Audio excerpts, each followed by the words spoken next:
Welcome back. Continuing on today with our 2025 season previews for High Limit Racing. Hopefully you guys had a great weekend out there, and we are ready to start another week of previews. Today we're going to start off with Chase Randall.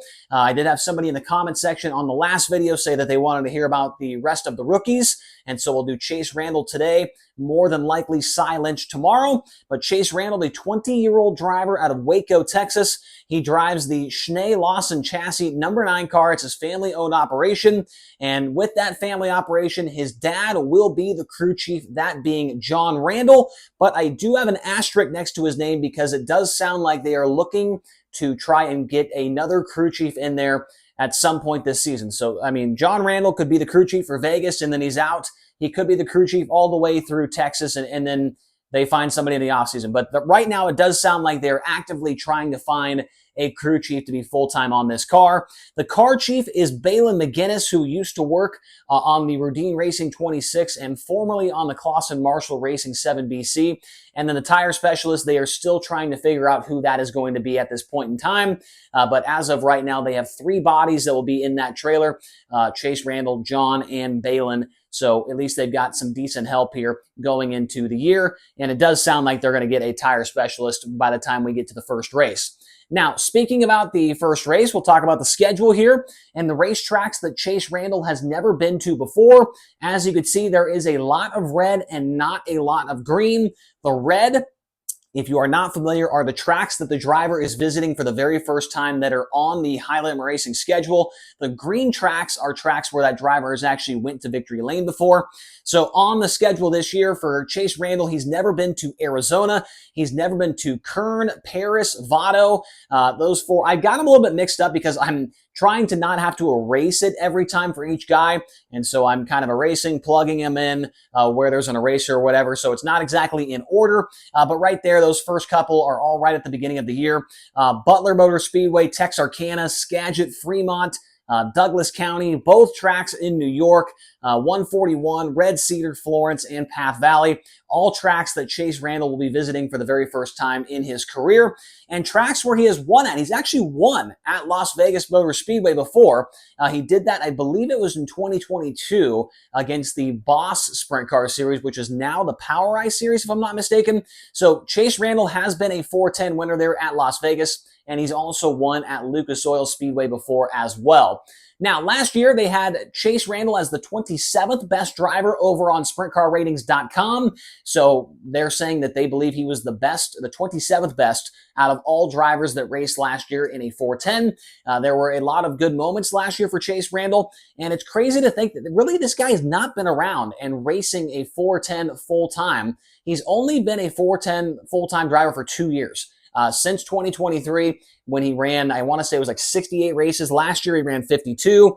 Last season, his best stat, he led laps and finished on the podium with both the Outlaws and High Limit. He led 19 laps at I-70 before finishing in 3rd with High Limit. And then with the Outlaws, he led, I want to say, 25 laps, or maybe it was more than that at Houston, but he finished 2nd in that one. He did that in 2 different race cars. And then he also made the Knoxville Nationals main event for the 2nd year in a row.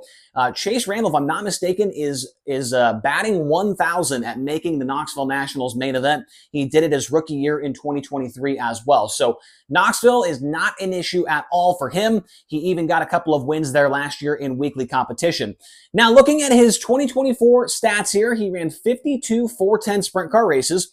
3 of those resulted in victories, 13 top 5s, 22 top 10s. He led 127 laps. He was a minus 61 for feature plus minus. His average starting position was 9.6. His average finishing position was 11.0 in those 52 starts. Now, down here at the bottom, we've got our strengths. We've got the things that this driver will need to probably improve on, and a prediction that what I think he will do this year in 2025 with High Limit. On the strength side of this, I do like how they, and by they I mean his parents, John. I don't know his mom's name, but John Randall. I like the way that they brought Chase Randall into the 410 scene. It wasn't like they went out there and bam, he was right there on a national tour running 100 races a year. It's been a slow build to getting Chase Randall to this point. He ran in 2020, I think, maybe 5 races, and then he ran like 10 or 12 in 2022 or 21. 22, he ran a couple. 23, then he really stepped it up. But it was a slow build to getting to this point, allowing him to get used to these race cars, allowing him to build his name and build his brand. And obviously that's been working because he's gotten so many different rides over the last 2 years. People see the potential in this kid, and I think that is attributed to a slow build to getting to this point.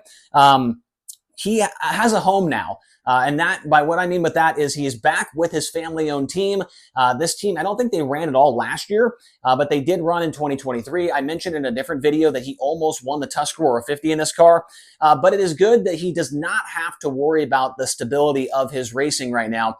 Last season, he left the 2KS car, and then he was just jumping around from car to car, ran that 14 car at Huset's, ran the AL Driveline car at Williams Grove. He ran the Kevin Newton car. He was all over ran the 12X, I believe, the Beaver Drill and Tool car. He was running everything he could think of.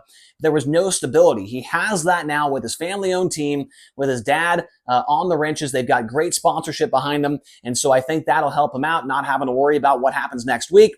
Also, he seems to be a really quick learner. I mean, you do not make the Knoxville Nationals on your first 2 attempts both times without being a quick learner. And he has won at Knoxville. He's won at Huset's. So I think that Chase Randall is a very, very quick learner. He was fast in the midget when he ran that as well. And obviously he's going to need to learn he's going to need to be quick to learning when he's got so many new racetracks. He's only going to have 4 or so laps to get up to speed before qualifying. And with him being a quick learner in the past, that should help him out. And the other thing I've got here on this is he starts up front and he stays there. In my research of putting this video together, last season with High Limit Racing, he started in the top 5 once and he finished in the top 5. He started in the top 10 4 times and he finished there 3 times. And it was the same exact thing with the Outlaws. So he does not have many moments where he starts up front and he fades back. He seems to stay up there, and obviously that's a very, very good thing. We talk about it in those season in reviews last year with High Limit, the top 5 and top 10 efficiency, meaning how often does a driver start up there and stay up there? Well, for Chase Randall, most of the time it was either a 75% or a 100% of the time he stayed in either the top 5 or the top 10 when he already started there. So I don't see how you can't think that that is a strength for this driver. Now, on the improving side of things, qualifying with the big series last year was certainly an issue for him. With the Outlaws, his average qualifying effort was 15.8, and his average with High Limit was 11.8. So those are not very good numbers. Going to need to learn how to qualify a little bit better. I will say this, though. With High Limit, that 11.8, while it might not sound very good, with the format, it's actually going to be a little bit better than if he was slow with the Outlaws, because with the Outlaws, it's straight up. With High Limit, you do have that little bit of an invert. So if he is qualifying somewhere between 8th to 12th every night, that actually might help him out. He might start on the front row a little bit more often. So maybe don't improve on that. No, I'm just kidding. You want to improve good, or you want to qualify good every night. But that is definitely something that I think that he should improve on. And then getting more experience. I mentioned this as well, I believe, in the Danny Sams video. Just got to get more experience, got to build that notebook. That's what I've got down here as well, building the team up. This team has ran in the past, but they haven't ran a ton of races like they are going to this year. So building that team up, getting that chemistry with him and his dad and Balin and whoever they get with tire specialists as well. Get that notebook good. Start, getting things dialed in with these new racetracks in case they do want to come back for next year so they can be more prepared for 2026. So I think building the team and just getting more experience is something that this team is going to be really, really focusing on. And then in the prediction department, I've got him from 8th to 10th in points. This is really, really tough, man. I seriously do think all of the rookies this year with High Limit are extremely close. I think that they're going to finish like right next to each other, one after the other, 8th, 9th, 10th, 11th, or 10th, 11th, 12th, 13th, whatever. I think they're going to be very, very close. I think by the end of the season, they could all be separated by less than 100 points. So that's going to be something to watch for. It's going to be fun to see this Rookie of the Year battle, but I think he's going to finish in the top 10, just not really sure exactly where. I think he will be the Rookie of the Year this season with High Limit. You can make arguments for all 4 guys, whether they're going to win it or why they won't. But for me, I think there's more positives. There's more things I could say why Chase Randall will win this year with the Rookie of the Year class. Like I said, it's going to be close, but I'm going to take him for Rookie of the Year. And then does he get a win? He was obviously close at I-70 last year. He was close a couple of other times. I've got the question mark there because I'm not quite sure that he will win, but I'm not ruling it completely out. So I'm going to leave him with one win. I think he'll get a bunch of top tens, a couple of top fives here and there. But if things go right, if he finds himself in the right situation, I think that he could certainly win a race this year. More than likely going to be at a place where he's been to before. But we'll have to wait and see how it all works out. Chase Randall has been good on small tracks. Obviously, he's been good at big tracks. Almost won the Tuscarora 50. Has made the Knoxville Nationals the last couple of years, so big tracks aren't an issue. So we'll see what he can do. Let me know your thoughts in the comment section below. Give me a prediction. What do you think is going to happen with this driver in 2025?